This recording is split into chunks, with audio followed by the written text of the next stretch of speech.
ज्ञान और विद्या के सागर पूज्य गुरुवर अपने असीम अथाह समीचीन ज्ञान के द्वारा हम अज्ञानी जीवों के अंतरंग को सदा सम्यक्त्व से प्रकाशित करते रहें। इन्हीं भावनाओं के इच्छुक गुरुवर के पावन पवित्र चरणों में कोटि कोटि नमोस्तु। भाव शुद्ध्या स्वसात् कर्तुम चरणम स्वांत शुद्धिदम, है ना। देखो क्या कहते हैं, 17 नंबर का श्लोक है, 70 नंबर। चारित्र मोह कर्म का जब फल मिलता है भीतर से, तो उसके पाक से ये संसारी प्राणी क्षण भर भी क्या नहीं कर सकते हैं, स्वांत शुद्धिदम, जो अपनी अंतर आत्मा को, अपने मन को शुद्धि देने वाला है, ऐसे चारित्र को भाव शुद्धि से आत्मसात नहीं कर सकते। क्या समझ आ रहा है? देखो बहुत अच्छी चीज है। चारित्र मोहनी कर्म का जब तक उदय रहेगा तब तक वह जीव, है ना, उस चारित्र को भाव शुद्धि से अंगीकार नहीं करेगा। हाँ, भाव शुद्धि का मतलब होता है भीतर भावों से चारित्र को अंगीकार करना।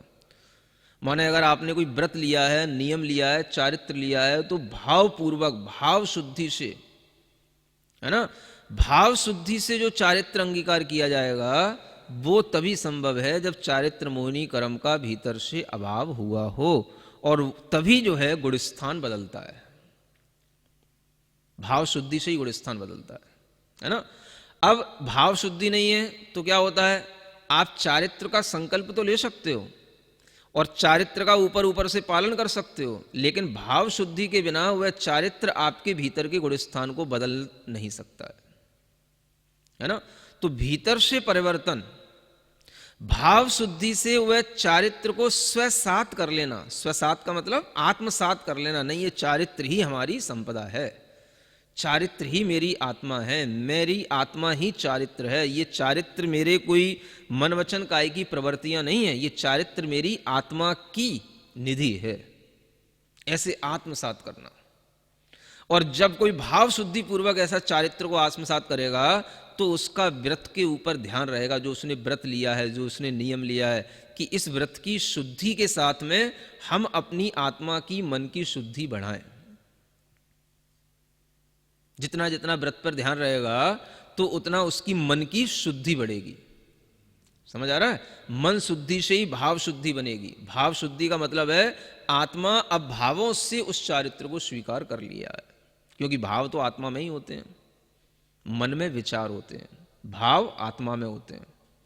तो भाव शुद्धि का मतलब आत्मा के भावों की शुद्धि से उस चारित्र को जो आत्मसात कर लेता है तो वह चारित्र मोहिनी कर्म के उपशम या क्षयोपशम या क्षय से ही संभव होता है। और जब तक ये चारित्र मोहिनी कर्म का तीव्र उदय रहता है तब तक यह जीव किसी भी प्रकार के व्रत, नियम, संयम, चारित्र की तरफ आगे बढ़ता ही नहीं, और इससे घृणा करता है, इससे दूर हटता है, इस चारित्र की निंदा करता है और इससे डरता है। समझ आ रहा है? हाँ, मतलब जो डर रहे हैं चारित्र लेने से, समझ आ रहा है, वो तो उनके ऊपर क्या समझना, चारित्र मोहिनी कर्म का उनके तीव्र उदय चल रहा है। समझ आ रहा है? हाँ, जिनके लिए संयम के नाम से ही पसीना छूटता है, किसी भी तरह का कोई भी संयम अपनाने के लिए मन को कटिबद्ध करने में, मन को तैयार करने में जिन्हें डर लगता है, संयम छूट गया तो, नियम छूट गया तो, समझ आ रहा है, तो उन्हें डर इस बात का है कि नियम छूट गया तो। अब देखो कितनी बड़ी चीज है। एक तो यह है कि अनादिकाल से हमने कभी अपने आप को संयम से, नियम से बांधा नहीं। समझ आ रहा है?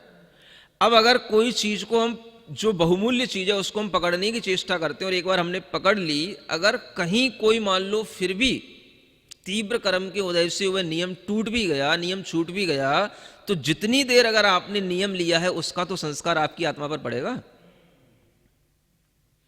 जो असंयम की परंपरा, धारा निरंतर रूप से अनादिकाल से आई थी, उसको आपने कुछ समय के लिए तो तोड़ा। क्या समझ आ रहा है? तो जब व्यक्ति इस तरह से सोच करके नियम संयम को आगे रख करके चलेगा तभी वो नियम संयम ले पाता है, और नहीं तो बहाने बनाता है। मैं नियम संयम इसलिए नहीं लेता कि मेरा नियम टूट ना जाए। समझ आ रहा है? तो जब टूटेगा तो तब जब तेरे मन में तोड़ने का भाव आएगा। हाँ, अपने आप तो कोई नहीं टूटता। और अगर तूने संकल्प के साथ में अपने मन में भाव कर लिया कि मुझे नियम नहीं तोड़ना है, तो दुनिया की कोई ताकत नहीं तोड़े नियम तोड़ा सकती।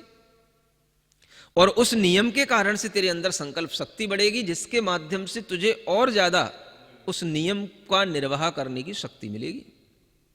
ये सोचने चाहिए और इसी सोच के साथ में नियम संकल्प लिए जाते हैं। तो जब तक यह जीव इस तरह की भाव शुद्धि से कोई भी अपनी आत्मा को, अंतरंग को शुद्ध करने वाला कोई भी चारित्र अंगीकार नहीं करता, तब तक इस जीव के यह चारित्र मोहनी कर्म का उदय ही माना जाता है ना? तो यह चारित्र मोहनी कर्म के उदय से भी अपनी आत्मा को बचाना चाहिए।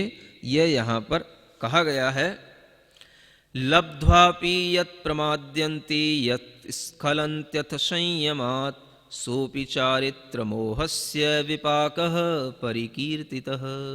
देखो, दोनों बातें आचार्य कह रहे हैं कि नहीं?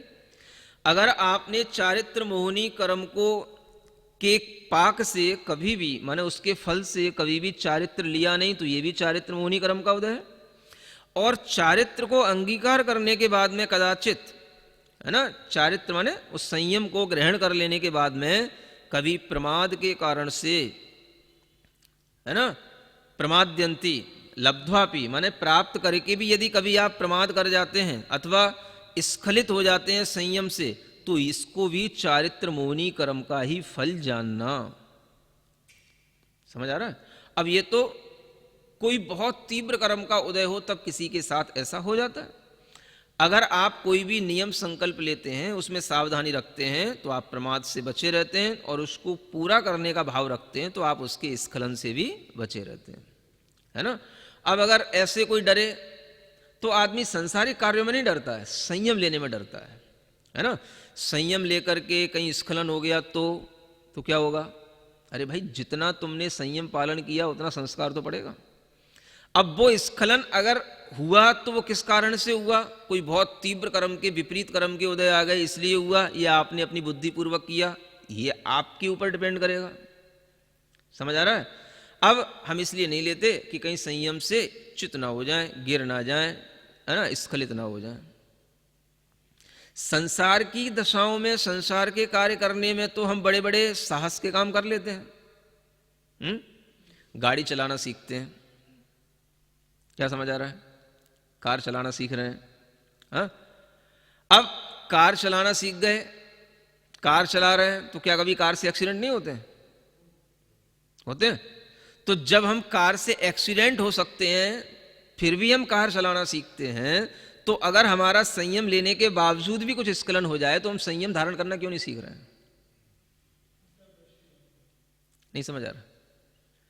हाँ, इधर तो देख रहा है, मान लो किसी की पड़ोस में घटना भी हो गई कि भाई उसने कार चलाना सीखा, समझ आ रहा है ना, 4 दिन बाद उसका एक्सीडेंट हो गया, मृत्यु हो गई, तो भी अब उसकी हो गई, उसने वो गलती कर ली थी, हम नहीं करेंगे। तो बस ऐसे संयम के साथ लगाओ। अगर किसी का संयम से स्खलन देख करके आपके मन में ऐसा भाव आता, भाई संयम से स्खलन हो जाते, भैया आप नहीं करना गलती ऐसी, उसने कर ली, उसके कर्म के उदय। नहीं समझ आ रहा? तो आदमी संसार में तो सब खतरे उठाता है? और संसार में हर चीज करता है, वहां कोई बहाना नहीं बनाता है। वहां दिख रहा है कि कार से कईयों की मौतें हो रही हैं, कार से कईयों के एक्सीडेंट हो रहे हैं, कार से कई लोग, कार में ही आग लग जाती है, जल जाते हैं, पूरी पूरी कार की, कार ट्रक के अंदर चली जाती है, नहर में गिर जाती है, सब कुछ हो जाता है, लोग, परिवार के परिवार नष्ट हो जाते हैं। लेकिन फिर भी आदमी कार में बैठना नहीं छोड़ता, कार चलाना नहीं छोड़ता, कार के नई नई कारों के शौक कभी कम नहीं करता। क्या समझ आ रहा है? और इधर बहाने बनाता है, हम नियम इसलिए नहीं ले रहे क्योंकि हाँ, कभी गिरना पड़े, कभी फिसल ना जाए। अरे भाई क्या हो गया? तो जितना अपने जीवन में तुम अपनी शक्ति के अनुसार करो, देखते कैसे गिर जाते हैं। हाँ? अगर फिर भी कुछ होगा तो भी आपके तीव्र कर्म का उदय माना जाएगा। तो कम से कम आपको इतना तो ध्यान रहेगा कि देखो हमारे कितने तीव्र कर्मों का उदय, कि हमने कितनी कोशिश की, उसके बावजूद भी हम इसको संभाल ना पाए। तो कम से कम आप फिर भी संस्कारवान तो बने रहोगे, धर्म ध्यान तो करोगे ही। समझ आ रहा है? तो इस तरह से आचार्य कहते हैं कि चारित्र मोहिनी कर्म सबके साथ इस रूप में काम कर रहा है। एक तो जो चारित्र ले नहीं पा रहे हैं उनके लिए भी, और जो चारित्र लेकर के प्रमादी कर हो जाते हैं उनमें भी चारित्र मोहिनी कर्म का उदय है, जिसके कारण से वो बिल्कुल जागृति के साथ अप्रमत्त होकर के उसका पालन नहीं कर पा रहे हैं, और जो चारित्र से स्खलित हो रहे हैं वो भी उनके चारित्र मोहिनी कर्म का उदय है। इसलिए जो भी संयम से भ्रष्ट होता है वह चारित्र मोहिनी कर्म के तीव्र उदय के कारण से ही होता है। और ये चारित्र मोहिनी कर्म जो है वो हमारा अंदर की जो कसाएं हैं वही है मुख्य रूप से। चारित्र मोहिनी कर्म का मतलब है क्रोध, मान, माया, लोभ आदि जो कसाएं हैं, ये कसाएं ही चारित्र को बाधा पहुंचाने वाली हैं। तो जब भी कभी हमारे चारित्र का स्खलन होगा, आप देखना इन्हीं चार कसायों के कारण से होगा, क्रोध, मान, माया या लोभ। बस कसायों से ही चारित्र में कमी आती है। जो व्यक्ति कसायों को जीतेगा तो चारित्र का पालन करता चला जाएगा। कसाय और चारित्र दोनों विरोधी चीजें हैं। जहां कसाय की कमी होती चली जाएगी, भाव शुद्धि बढ़ती चली जाएगी, संयम उसका भीतर से बढ़ता चला जाएगा। समझ आ रहा? आत्म नियंत्रण, आत्म संयम, अंतरंग शुद्धि, भाव शुद्धि, मनः शुद्धि, ये सब चीजें उसके लिए उपलब्ध होती चली जाती हैं, जो चारित्र मोहिनी कर्म के ऊपर विजय प्राप्त करता चला जाता है और उस कर्म के फल से अपने आप को पीड़ित या आहत नहीं करता है। तो ये चारित्र मोहिनी कर्म हो गया। इस तरह से मोहिनी कर्म के दो भेदों का यहाँ पर अच्छा वर्णन किया गया। अब आयु कर्म का विपाक आ रहा है ना? ये उपजाति छंद है। सुरारंभक कर्म पाकात् संभूय नाके प्रथित प्रभावहि समर्थ्यते देहिभिरायुरग्र्यं सुखामृतस्वादनलोलचित्तहि। क्या कहा जा रहा है? पांचवा यह आयु कर्म है। इसके चार भेद हैं, देवायु, मनुष्यायु, तिर्यंचायु और नरकायु। तो देवायु के उदय से यह जीव है ना, देव गति में जाकर के स्वर्ग में उत्पन्न होकर के है ना अनेक प्रकार के सुखों को भोगता है। ये किसका फल है? देव आयु का यह फल होता है ना। तो जिस आयु कर्म का यह वेदन करेगा, फल भोगेगा जीव, उसी प्रकार की गति में जाकर के वह वहां के सुख या दुख का भी भोक्ता बनेगा। तो आयु कर्म का काम इतना ही होता है कि उस गति में हमें तब तक बनाए रखना जब तक कि उस आयु कर्म का फल मिल रहा है या आयु कर्म का उदय चल रहा है ना। आयु जब तक है तब तक आपको उस गति से, उस शरीर से कोई भी हटा नहीं सकता है। और आयु कर्म का फल पूरा हो गया तो वो शरीर में आप सेकंड के लाखवें हिस्से भी टिक नहीं सकते हो। आत्मा तुरंत उस शरीर को छोड़ देती है। समझ आ रहा है? जितनी आयु जिसकी है ना, चाहे आपकी आयु 30 की हो, चाहे 48 हो, चाहे 58 हो, चाहे 68 हो। समझ आ रहा है? जिस समय पर आयु भीतर पूरी हो जाएगी उसी समय पर यह शरीर, आत्मा इस शरीर को छोड़ करके चला जाएगा, है ना।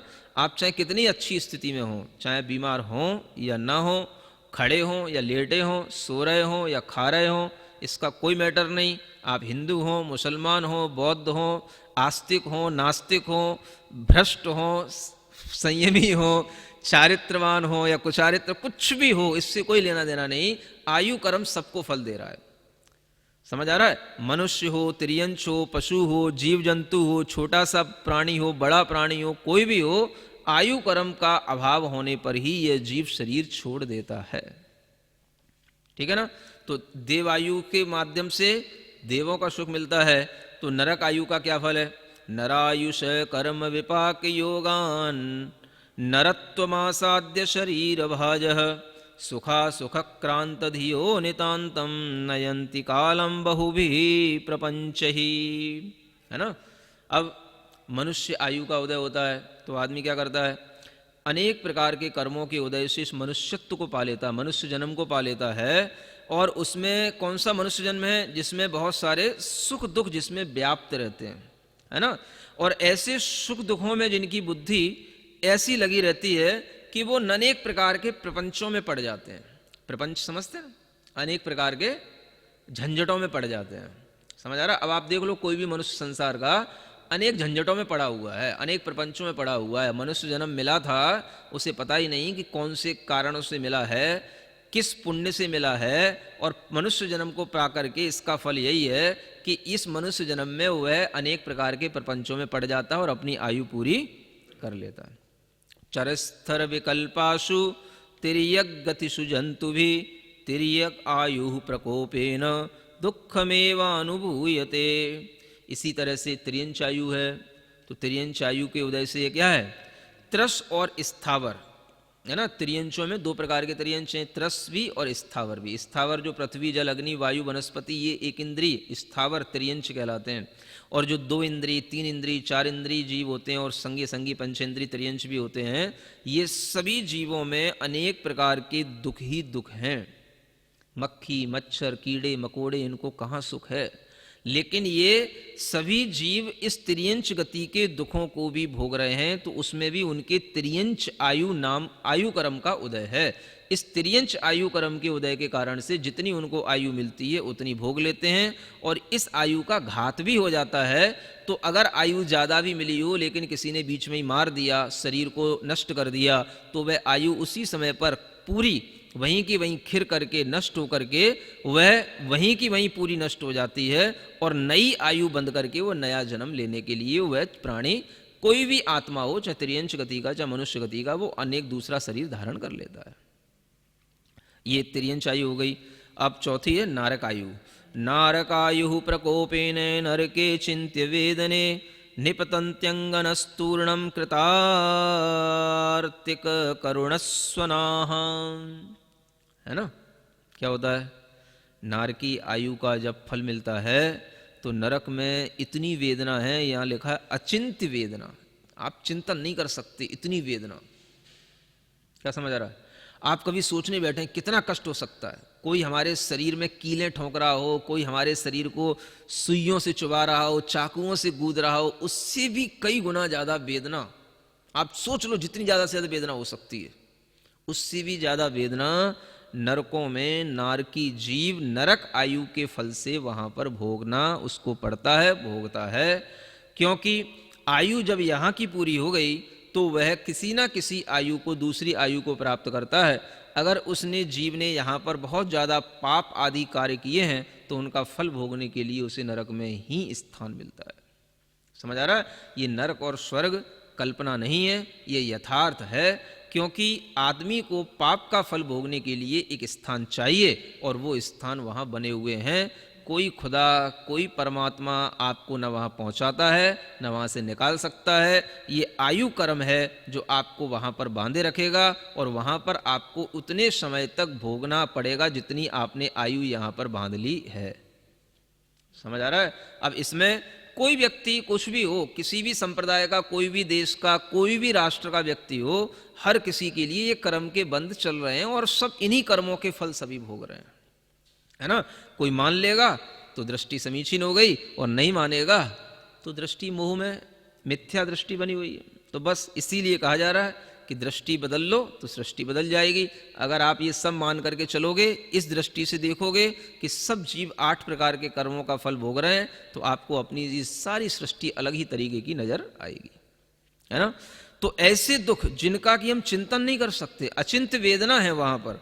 और उसमें यह प्राणी जो क्या करता है, ऐसे दुखों के कारण से वहां पर शब्द करता है, रोता है कि अगर आप उन नरकों के कुछ भी थोड़ा सा विलाप को, अगर माने वहां के जीवों का अगर आपको कभी कोई अंश अगर मान लो सुनने में आ जाए रोने का, तो आप भी फूट फूट के रोने लग जाएं। समझ आ रहा है। आपका दिल कितना भी पत्थर दिल हो पिघल जाएगा। इतनी वहां पर चीख चीत्कार, इतना वहां का वातावरण भयंकर है कि अगर वहां के एक क्षण भी अगर आप अपने चिंतन में ले आओ तो आपकी आंखों में आंसू आ जाएं।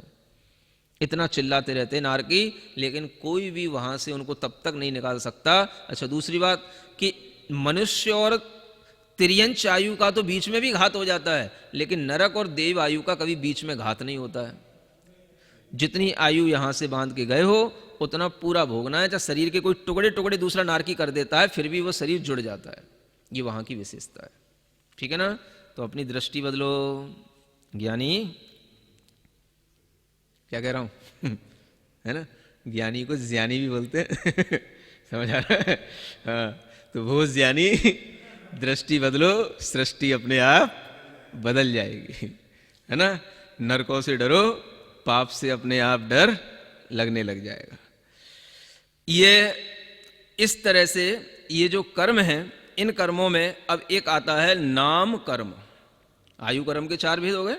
अब ये नाम कर्म के बारे में बताते हैं। नाम कर्मोदय साक्षात धत्ते चित्राण्यनेकधा नामानि गत जात्यादि विकल्पानि देहिनाम। क्या कह रहे हैं? नाम कर्म के उदय से यह अनेक प्रकार के विचित्र, है ना, नामों को धारण करता है। यानी अनेक प्रकार के नाम कर्म के जो भेद हैं, गति हैं, जाति हैं, है ना, संस्थान, सहनन इत्यादि नाम कर्म के 93 प्रकृतियां हैं। 93 प्रकार के नाम कर्म के कर्मों के भेद हैं, है ना, जिसके माध्यम से इस प्राणी को शरीर आदि की रचना होकर के शरीरगत जो भी स्थितियां हैं, जो भी शरीरगत चीजें हैं, वो सब नाम कर्म के फल से मिलती हैं। समझ आ रहा है?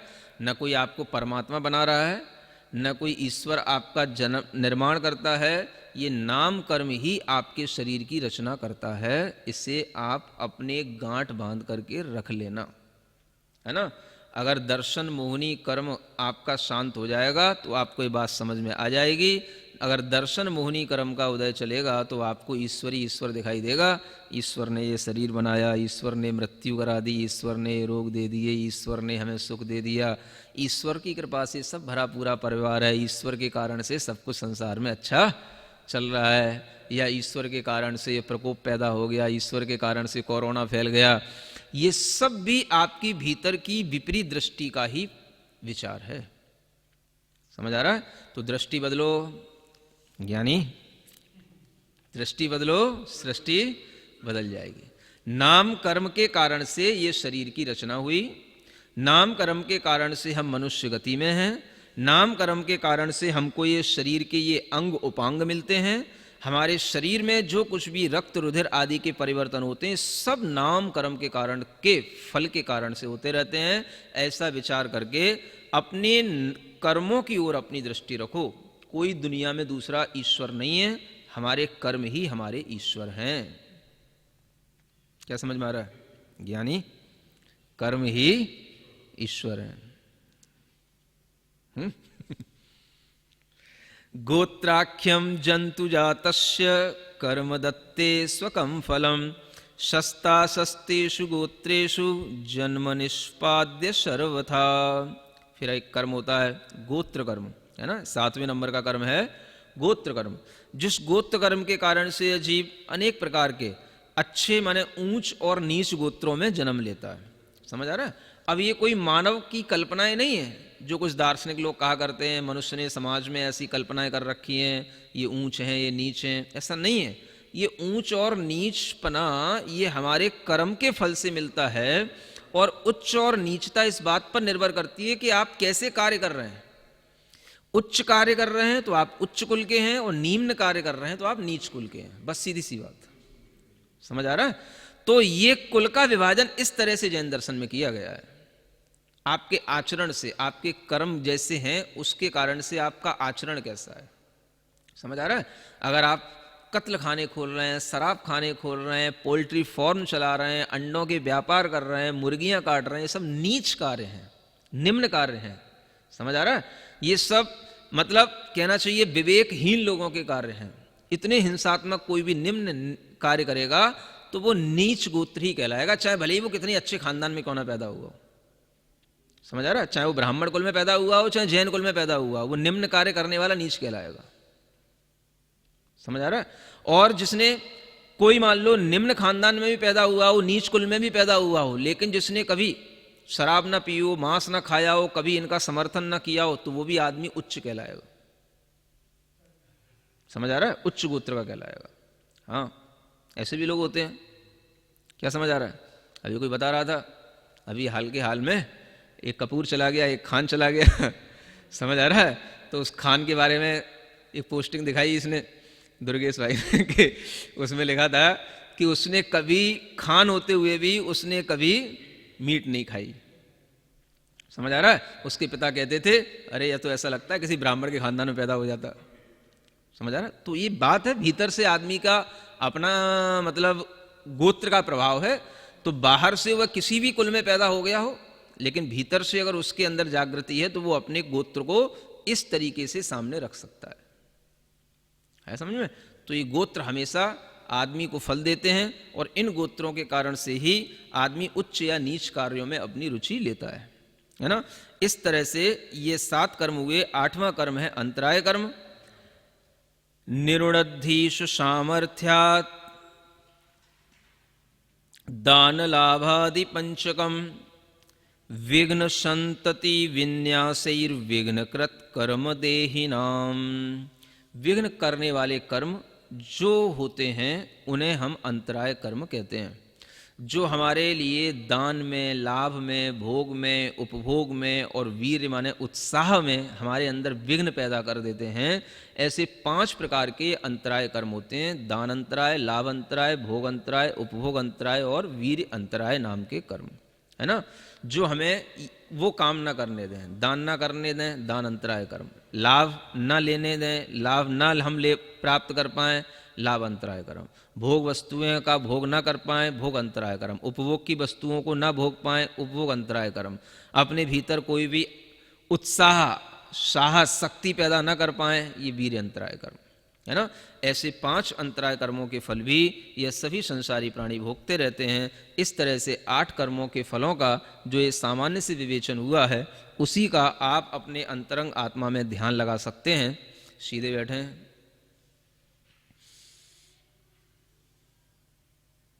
कमर सीधी करके, गर्दन सीधी करके, आंखें बंद करें। गहरी लंबी श्वास लेकर अपनी मन को अपने पास तक लाएं। पूरे शरीर में फैली हुई सूक्ष्म व्याप्त चेतना का अनुभव करें। जिस चैतन्य आत्मा में ये 8 प्रकार के कर्म निरंतर अपना अपना फल दे रहे हैं, जैसा हमारी आत्मा में 8 प्रकार के कर्म फल दे रहे हैं, संसार के हर जीव में, हर आत्मा में यह 8 प्रकार के कर्मों का फल उन्हें मिल रहा है, ऐसा चिंतन करें।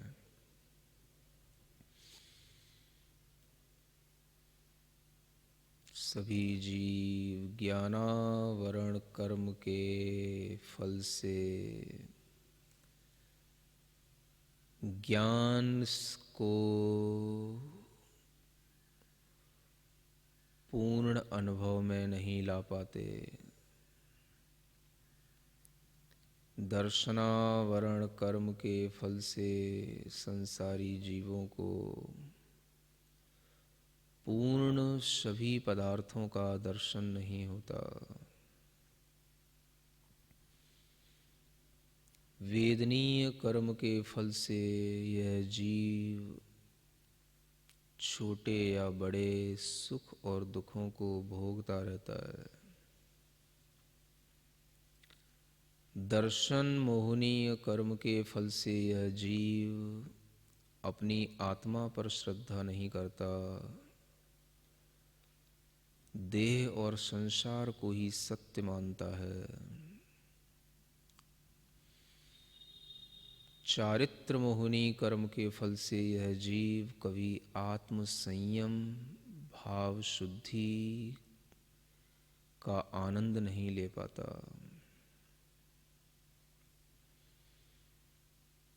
आयु कर्म के फल से यह जीव इस शरीर में सांकल की तरह बंधा रहता है। इस शरीर को छोड़ नहीं पाता। नाम कर्म के फल से यह शरीर अनेक प्रकार के लंबा चौड़ा मोटा पतला रोगी निरोगी अनेक तरह की अंग उपांगों की रचनाएं विभिन्न रूपों में जो संसार में हर जीव के अंदर दिखाई दे रही हैं, हर शरीर में दिखाई दे रही हैं, वो सब नाम कर्म का फल है।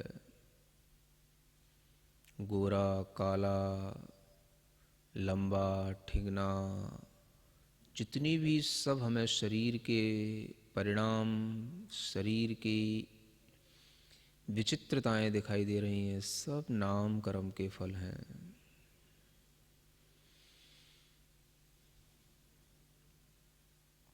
गोत्र कर्म के फल से यह जीव उच्च या नीच कार्यों को करता रहता है।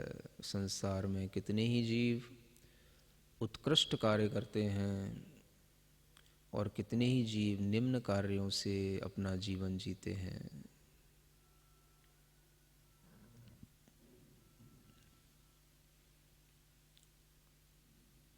संसार के प्रत्येक जीवात्मा में 5 प्रकार के अंतराय कर्मों का फल सभी को भोगने में आ रहा है। दान के अंतराय कर्म के उदय से यह जीव इकट्ठा तो करता है धन वस्तुएं, लेकिन किसी को दान नहीं करने का भाव कर पाता। कितने ही जीव हैं जिन्हें कोई नौकरी का लाभ, उधार गए हुए पैसे का लाभ मिलना होता है, जमीन जायदाद का लाभ मिलना होता है, पुत्र पुत्री के विवाह संबंधों का लाभ मिलना होता है, लेकिन ऐन मौके पर वह लाभ छूट जाता है, नहीं मिलता। यह लाभ अंतराय कर्म का उदय यह संसारी जीव भोगता ही रहता है। भोग अंतराय कर्म के उदय से यह संसारी जीव खाने पीने की सामग्रियां सामने होते हुए भी रोगों के कारण से उन्हें भोग नहीं पाता। किसी के गर्दन में छेद है, नली डाली गई है, कोई रोगी हैं, कोई डायलिसिस पे पड़े हैं, कोई वेंटिलेटर पर पड़े हैं, ऐसे तमाम जीव भोग अंतराय कर्म का फल भोग रहे हैं। पैसा है, वस्तुएं हैं, लेकिन भोग नहीं सकते। उपभोग अंतराय कर्म के उदय से ये अपने घर, बेडरूम, घर की जितने भी फैंसी आइटम, जितने भी विलासिता की चीज़ें हैं, सब इकट्ठी कर रखी हैं, लेकिन ये भोग नहीं सकते क्योंकि ये घर में टिक ही नहीं पाते। कोई ऑफिसों में बैठा है, कोई डॉक्टरों के यहाँ हॉस्पिटलों में भर्ती है, ये सभी उपभोग अंतराय कर्म का फल भोग रहे हैं।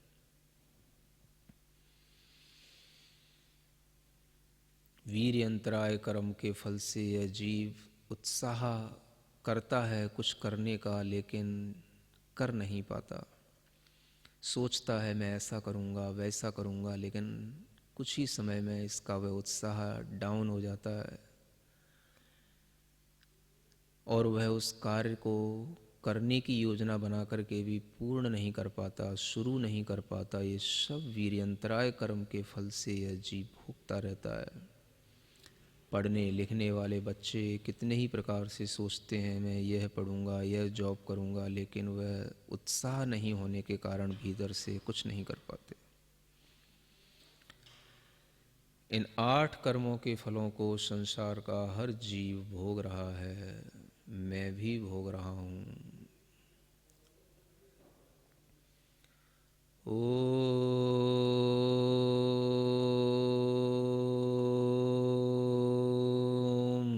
अरहं नमः।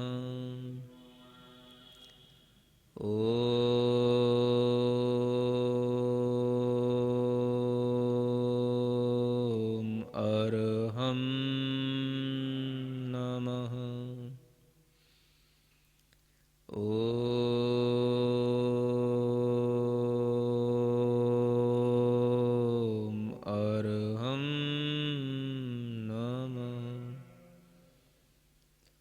शांत मन से पुनः इन 8 कर्मों का विचार करें, विपाक विजय ध्यान करें। ज्ञान और विद्या के सागर पूज्य गुरुवर अपने असीम अथाह समीचीन ज्ञान के द्वारा हम अज्ञानी जीवों के अंतरंग को सदा सम्यक्त्व से प्रकाशित करते रहें। इन्हीं भावनाओं के इच्छुक गुरुवर के पावन पवित्र चरणों में कोटि कोटि नमोस्तु।